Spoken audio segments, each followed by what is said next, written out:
Breaking news from the southeast. There is a significant fire underway in a neighborhood near the Max Bell Arena.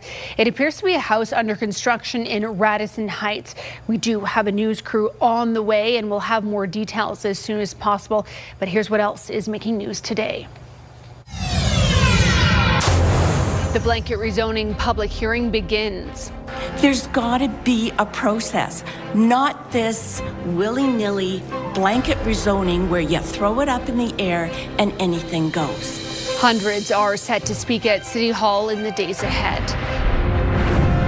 Plus, apartment fire aftermath. I lost everything, and I think I'm processing it now. One person sent to hospital, but many more impacted by an early morning fire in the Northeast. And Therapy Art Gallery. So they're all able to kind of come together and have this group that really allows them to express in a way that they don't always get an opportunity to do that. The residents at Generations Calgary have unveiled a showcase of creativity. CTV Calgary, local breaking news with Jacqueline Wilson. Good afternoon and thank you so much for joining us. The rezoning debate is back at City Hall, and this time Council will determine whether to scrap the land use changes that were passed just 2 years ago. Jordan Canigan has more, and Jordan, hundreds of people are set to speak this week. And Jackie, that discussion will likely carry into next week as well. That's because there's so many people here who have signed up. More than 360 Calgarians have signed up to weigh in on the issue of blanket rezoning. Some people speaking here today with the very same message they had 2 years ago when this discussion first started.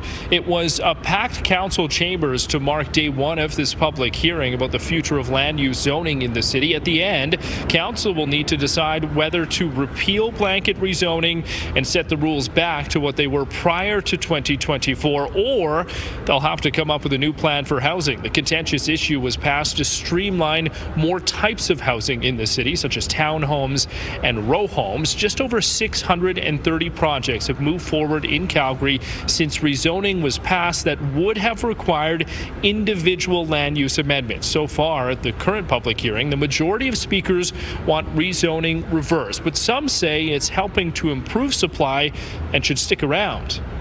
I think this whole concept of blanket rezoning lacked any kind of thought behind it. It creates chaos and it creates so many problems for the people living in the neighborhoods. I really love this city and I would really like to continue living here after I graduate university. And I think a major proponent of that is going to be the rezoning for housing. Now, with so many speakers signed up, council will be sitting here for 12 hours each day to try to get through them. Then they'll have to decide whether to repeal or change that land use bylaw. Some of those proposed changes include limiting townhomes and row homes to corner lots only, and also bringing the maximum amount of units on one lot down to 6 from the current law, which is 8. Now, they are only on panel 7 of 73, so Jackie, still lots of speakers to go. Lots to go. Okay, Jordan, thank you. The Calgary Airport says its thoughts are with Air Canada passengers, crews, and others impacted by the fatal crash at LaGuardia Airport. The Air Canada flight had just landed last night when it crashed into a fire truck driving across the runway at the New York airport. The front of the plane was sheared off, killing the pilot and the co-pilot. Officials say 41 people were treated in hospital, 9 remain there. LaGuardia was closed while the Transportation Safety Board investigated. It has now reopened. Calgary's airport says anyone connecting through LaGuardia should check directly with their airline for updates. A rude awakening for residents of a northeast apartment complex as fire tore through their building just before 4 a.m. And Kevin Green is at this scene in the Highland Park neighborhood in northeast Calgary. And Kevin, you have been talking to residents there, so what have they told you? Jackie, it was a frightening scene here this morning as an explosion so powerful it blew doors off their hinges in the building and blew the windows out through many of the apartments here. Fire crews were called out just after 3:30 a.m. after multiple calls to 911 reporting Fire leaping out the windows here at 411 34th Avenue Northeast. On arrival, they found this 5-suite apartment complex burning. From the outside, it looks like the fire seemed contained to one side of the apartment, but both sides are heavily damaged by fire, smoke, and water. People living in the apartment say it started not with a fire, but with a powerful explosion that knocked them to the floor, shattering the windows and shaking the entire structure. Everyone inside survived, though one person was taken to hospital with smoke inhalation. But this event has left at least 5 families now with nowhere to call home. I lost everything.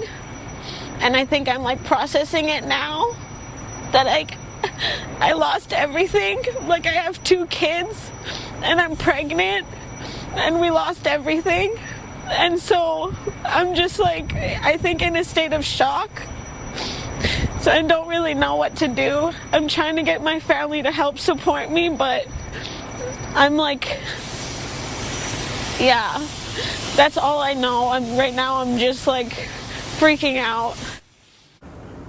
That woman also had 2 dogs and several cats in her apartment. Her dogs are okay, but she has no idea where her cats are or whether they have survived. Fire investigators have been here and remain here. They've been here throughout the day trying to track down the cause of the explosion and the fire, but at this point, that remains unresolved. Jackie? Okay, thank you, Kevin.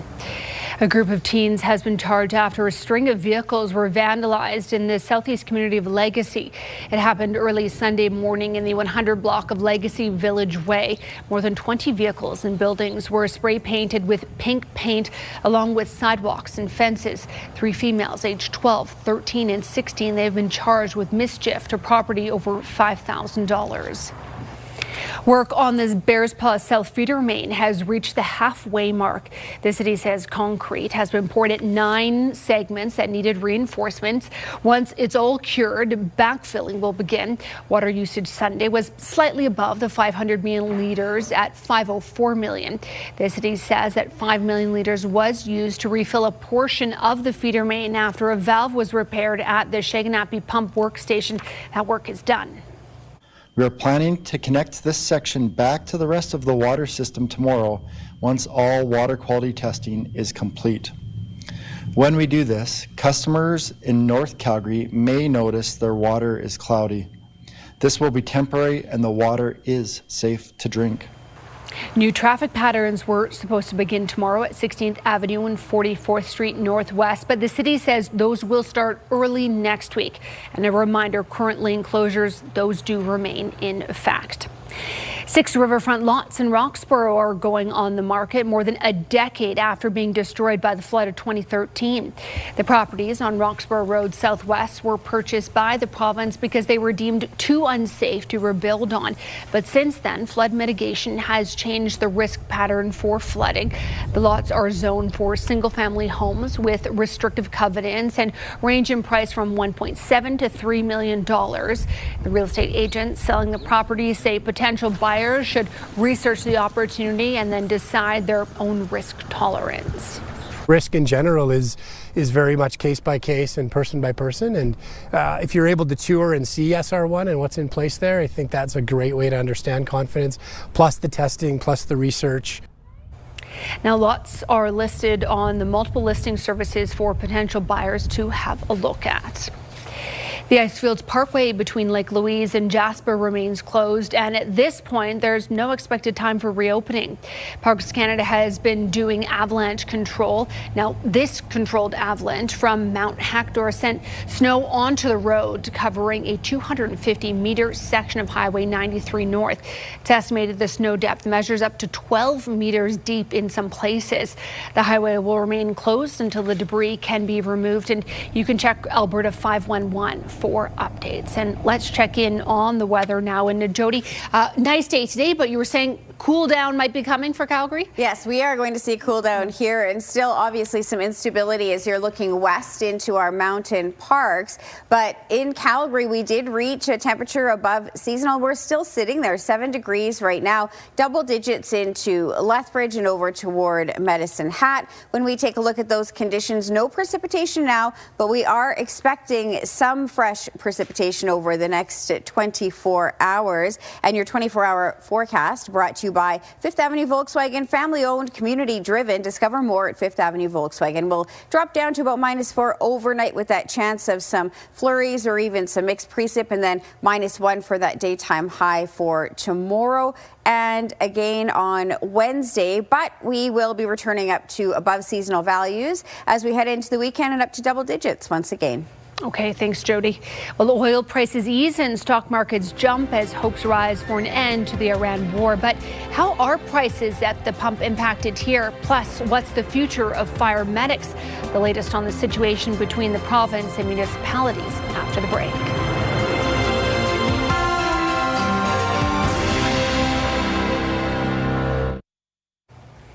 Calgary drivers are seeing a huge difference in gas prices from station to station. We found gas sitting around $1.79 per litre, but according to Gas Buddy, the cheapest rate was $1.49 litre. Many places were in the low to mid $1.60 range. Today, West Texas Intermediate dropped below $90 US barrel. According to one expert, that is pointing to lower prices at the pump as Trump claims of talks between the U.S. and Iran to end the war. Come Wednesday, gas prices are going to fall net 14 cents or more a liter. Diesel could fall as much as 19 cents a liter. So if you're near a fueling station, near a gas station, keep driving. Don't gas up until the 1 minute after midnight Wednesday, and you'll save a lot of money. Drivers should not expect help under the fuel tax relief program, as that kicks in when oil averages $80 a barrel over a quarter review period.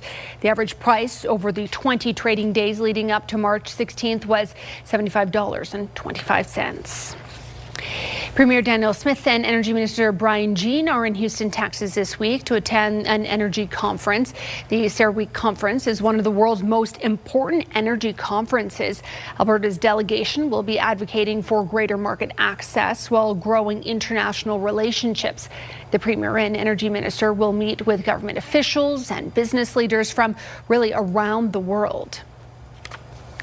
All right, let's check in on the weather forecast. Really nice day today. I was able to get out into the sunshine for a bit, but what's ahead? Well, it's good you did that today because tomorrow will be a little bit cooler. But I mean, not that bad compared to where we've been. We've certainly noticed a lot of melting that has occurred around the city of Calgary and a little bit of thin cloud right now as we take a look at our Skywatch weather camera. You can see very little snow left on the ground, and that's due to those unusually high temperatures and record high temperatures that we've had recently. And the road conditions within Calgary, great. You definitely want your sunnies as you have those long shadows and that bright sun that is permeating through that thin layer of cloud in all quadrants of our city. You can see those road conditions are in good shape. 7 degrees right now in Calgary. We have 10 degrees in Medicine Hat, 13 in Lethbridge. A little bit cooler into northern Alberta. You're seeing -15 in Fort McMurray, 5 degrees in Edmonton, -8 in Grand Prairie. Double-digit values in through the BC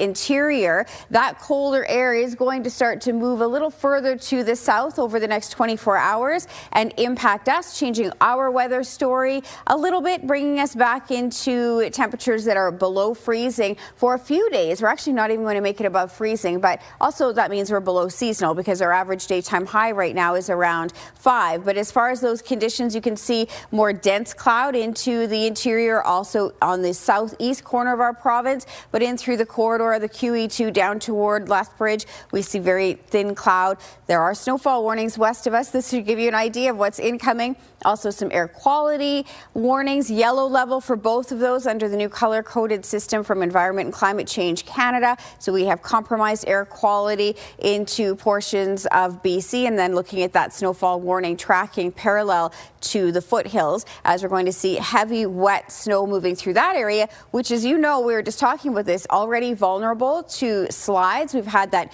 instability within the layering of our mountain parks, and so we still have a little bit of concern there with more incoming precipitation that will also make its way into Calgary as we move through the next couple of days. By Thursday, our temperature -2, that's the coldest for the next 10, then back up to double digits for Sunday. And for Monday, around the region, a quick little snapshot. We'll see some precipitation probably in Drumheller for tomorrow. Also looking at very windy conditions in the southwest and extending through to the southeast corner of our province. But for us, we're expecting -1 for that daytime high, 1 to 2 centimeters of snow, more scattered flurries for Calgary. And this is going to be landing on a warm surface. So similar to what we had on the weekend, will melt quite quickly. -1 again for Wednesday, and then -2 Thursday. Those overnight lows dropping as cool as -12 on Wednesday before getting back up toward -3 for Friday and for Saturday.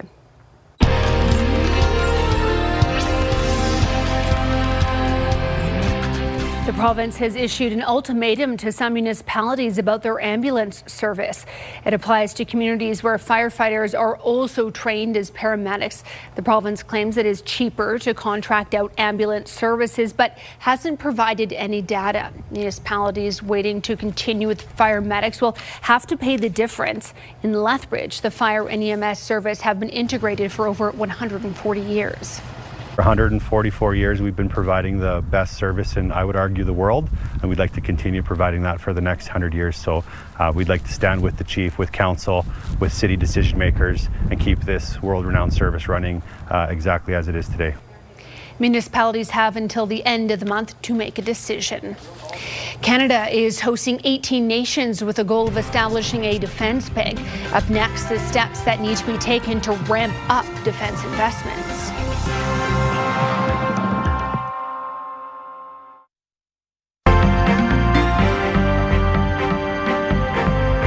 Canada takes the lead on establishing a global defense bank. And joining me now is Liana Washniak, investment advisor with the Popowich Carmeli Advisor Group. So, Liana, what happened on the markets today? Well, it was quite an interesting day of trading, and if you are looking at your portfolio, you probably saw it go up today, depending on what you're invested in. In fact, the markets got a little bit of a reprieve after news came out from the Trump administration just hours before their self-imposed deadline, where they had an ultimatum essentially about opening the Strait of Hormuz, or they would be attacking power plants across Iran, that they would be postponing the decision to do that for about 5 days because they were in talks with Iranian officials and that they had made some progress on that front. Now, Iran has come out and said they're actually not in talks at this point in time, but they did also walk back some of their rhetoric about threats to some of the water desalination plants in the area. Both of those things put investors kind of on the optimistic front that we might be closer to an end of this conflict than we originally thought, given the weekend and heading into Monday morning. So we saw markets on both sides of the border jump up on that news. Okay. And then the federal government is hosting talks this week in Montreal on something called the Defense, Security and Resiliency Bank. That's right. And it is quite an interesting concept. This defense bank would essentially create the ability to give long-term, low-interest loans to countries that are trying to build out their defense capabilities, particularly in times of conflict or uncertainty like we're seeing right now. Canada is one of the countries involved. There are 18 involved in this initial round of talks. They're hoping to initially expand this bank to about 40 countries, including things like NATO members and their allies. And really, that is a kind of an interesting or a different concept of funding defense spending coming from external sources rather than just internally from a country's budget. Now, this bank, wherever it happens to be headquartered, will also come with about 3,500 jobs. There are 5 Canadian cities who are actually bidding on hosting the headquarters, so Canada hoping to take the lead there. But right now, talks are starting off in Montreal, so we are already a leader in part of that conversation. Okay, Liana Washniak, thank you. A public hearing is underway about Calgary's blanket rezoning bylaw. Here's Ian White with a look ahead at CTV News at 6. Jackie, hundreds have signed up to speak at the hearing, which is expected to last multiple days. Coming up at 6, what the mayor and councillors are saying about the feedback they've heard so far today. Also ahead, why some Alberta motorcyclists with clean driving records can't get insurance. We'll have the full story coming up at 6. Jackie? All right, thanks, Ian. Well, right now in Calgary, it's partly cloudy, 7 degrees. Jody will be back with the details after the break.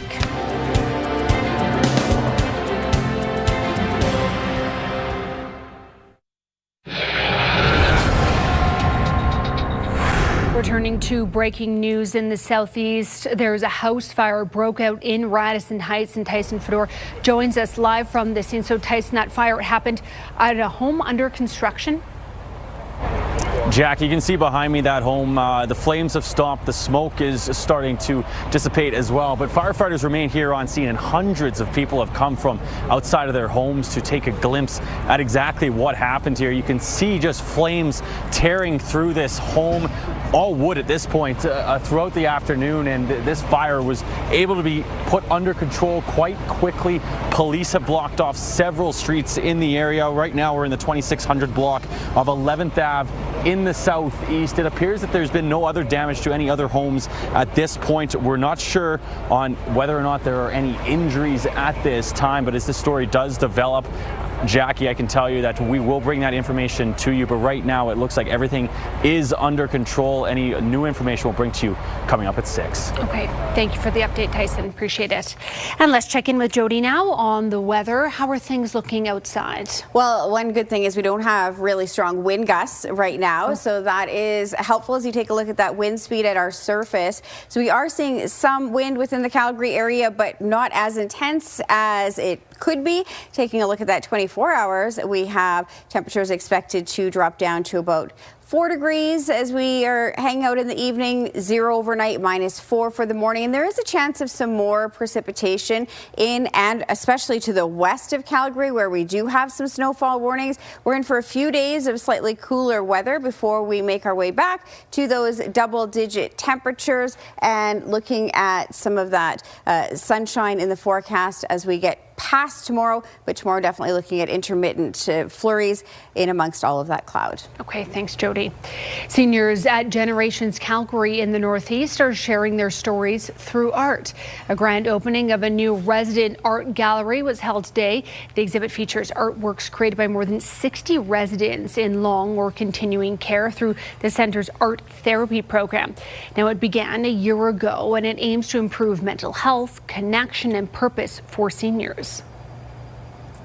We see the same group going week after week because it's meaningful. They form bonds within their group, but then also we're able to express consistent, thoughts they were having, feelings post-COVID, about the world changing. So they're all able to kind of come together and have this group that really allows them to express in a way that they don't always get an opportunity to do that. Oh, that's so wonderful. Well, the resident art gallery, it is open to the public, so you can check it out. It will be on display at Generations Calgary in Skyview until March 31st. All right, thank you so much for joining us. Now, here is the early edition of the CTV National News.